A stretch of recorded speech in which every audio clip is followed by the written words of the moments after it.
Alright, so I'm making this video because I have another problem with a different sniper unit. It's the first generation sniper. I'm going to start by saying this video is for Josh Johnson at Holley. I dealt with you probably 6 years ago, another sniper unit that I was having a problem with. If you don't work there anymore or whatever, then I guess sign me up with somebody that knows the first generation of sniper. I also want to say I am a professional drivability and diagnostic technician.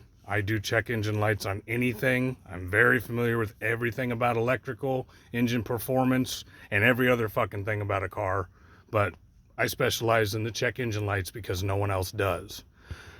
Okay, so let's get started. So this is what it's doing. I'll give you the list of parts I threw at it, but basically when it's running, what it was doing the last couple days, okay, I'll say this. The unit's got less than 20 miles on it. Literally 20 miles. It's probably been on the truck for 6 or 8 years. He would start it. I got it from a friend.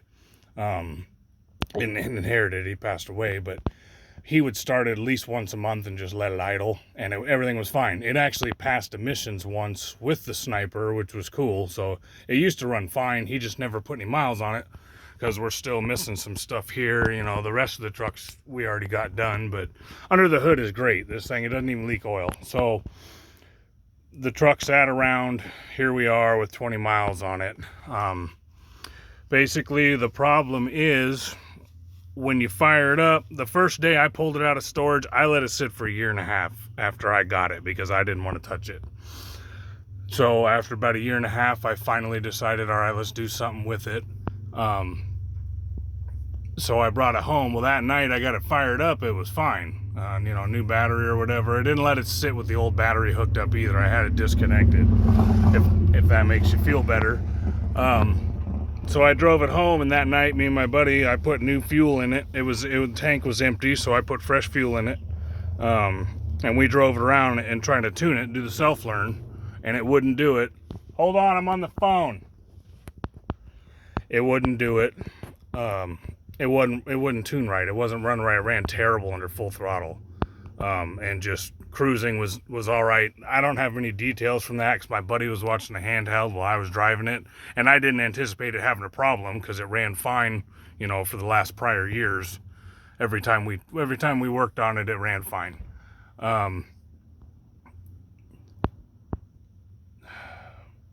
So next we drove it. It didn't work. I brought it home, but it ran. Took it around the block, and then after about a minute or two, it started running terrible. You know, barely got it home. I didn't take any notes. I wasn't paying attention to what's going on. So basically what it does is the handheld unit, if you watch the AFR numbers, when it's running, it'll sit here and run fine for about a minute or two. And when it's running fine, everything's fine. Every reading's right. Everything's fine. The air-fuel ratio will just start to climb. And it'll get up there, 15, 15 and a half, 16, 16 and a half. It'll take about 30 seconds. Once it starts to climb, it takes about 30 seconds to go from 14.7 to 35.6. And all the while it's doing it, it's climbing up there. As it's climbing, the engine starts to bog at idle. You can hear it come down, and it gets a deep note to it. And the air fuel ratio number keeps climbing, and then the tailpipe starts blowing black smoke. So it sits there and it puffs the black smoke, and then the idle bogs down, and it stays running, but it's gone. If you get on the throttle and rev it, nothing changes it. It stays at 35.6. It used to be I would turn the engine off and then fire it back up, and it would go back to normal. And then after about 10-20 seconds, it would climb again. It would climb right back up to the top. So basically what I'm seeing is the handheld says it's lean, the computer thinks it's lean, and the tailpipe obviously shows it's rich because it's blowing black smoke. And it won't rev. You can't drive it down the road. It's just dead. It just barely keeps itself together. But I'm going to fire it up right now so you can see it. Give it a second here. And it's engine hot, engine cold, that don't matter. I'll go over the list of things I've already tried on it. I'm convinced it needs a new unit. The last one that we worked on that had a problem did something, to me it was similar. The IAC motor numbers would climb like that. The numbers would fall, but the IAC would go to wide open.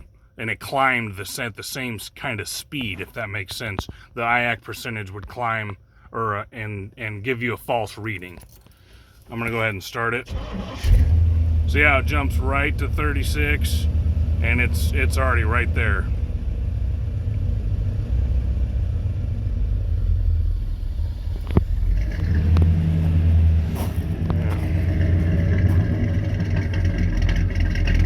Now, even if you can't see it, it's puffing some black. Right now the idle's surging. It's doing a lean roll. So that's the whole deal. It shows lean. It shows a false lean air-fuel ratio.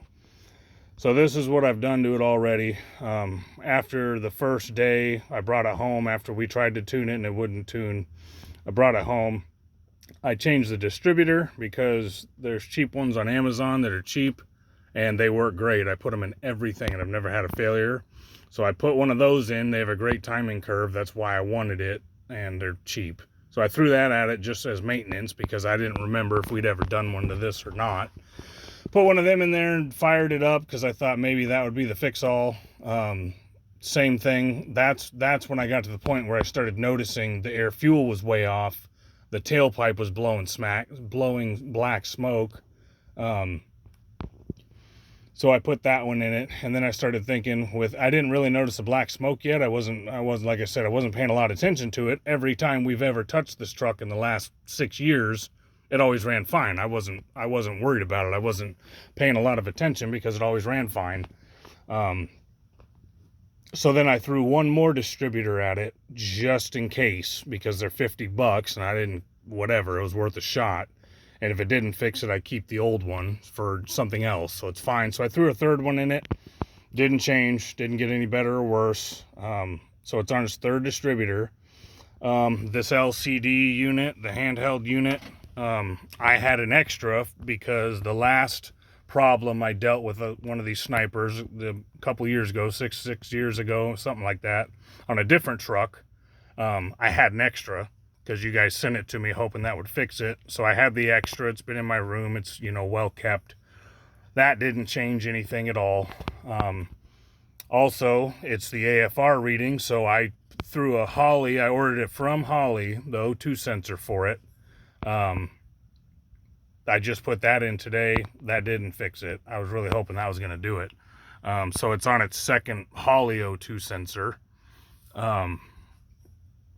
Things I've also done, I put a diode where the fuse would be for the main power wire, because I know these things have some interference issues on a Ford. A friend of mine had a Ford, and the distributor plug wires were messing with it. So I did a diode on the power wire. That didn't help. All of the wiring for the fuel injection, all the wiring for the unit is away from the plug wires.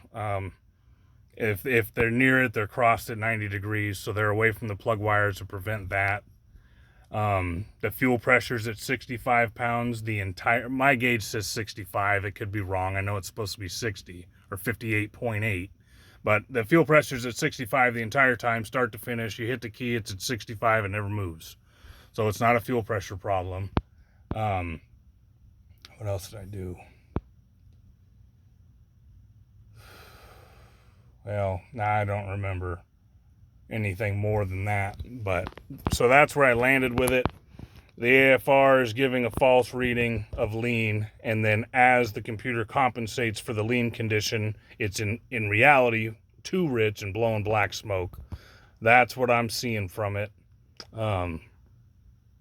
And that's where I'm at. If you look down the throat of the carb, it's got, there's fuel coming out, nothing crazy, no disturbed pattern, I guess you'd say. It seems to be pretty normal. I have the progressive throttle linkage on it, and that's set right. The secondaries aren't open. They're not bleeding at idle in the secondary circuit. Just the primaries are spraying fuel. And like I said, we passed emissions with this once. So it's a matter of it sat around. Oh, sorry, I updated the firmware. I did the update on the firmware today too. That didn't help. That was the last thing I tried. Because I know that's going to be firmware, the LCD screen, and that's your first guesses. It's got your guys' fuel pump on it, double fuel filters, headers. The O2 sensor is above horizon. That's what I call it. So it's up at about a 35-degree angle from straight up. So it's not like that. If I unplugged the O2 the other day, when this first started, I didn't know how to use some of the software. I just unplugged the O2 when I figured out it was doing this problem. And then I drove it, and it drove all right. It didn't really have a base map because we never drove it. I didn't anticipate doing that, but I unplugged it, ran the stock, software or global file, and I didn't beat on it, but I took it through the normal drive, and it cruised, and it cruised, and it was fine. It drove good enough with it unplugged, whereas it would not go down the street good enough with it plugged in. So that's where I'm at with it. This video is a lot easier than talking to one of your tech guys for an hour. My goal, of course, is, I know it's 6 years old, but it's got 20 miles on it. And I already bought the Holley O2 sensor. If there's something we can do, get the unit switched out or something, I'm okay with it. If we could prorate it and upgrade to the Quadrajet version, I would actually prefer to have that, especially if you guys are having less problems with them. But yeah, I just made this video to make it easy. I'll send you this to tech support, and I'll leave my email, of course. It'll be through email, so just go ahead and get back to me whenever you guys feel like it. Thank you. Have a good night.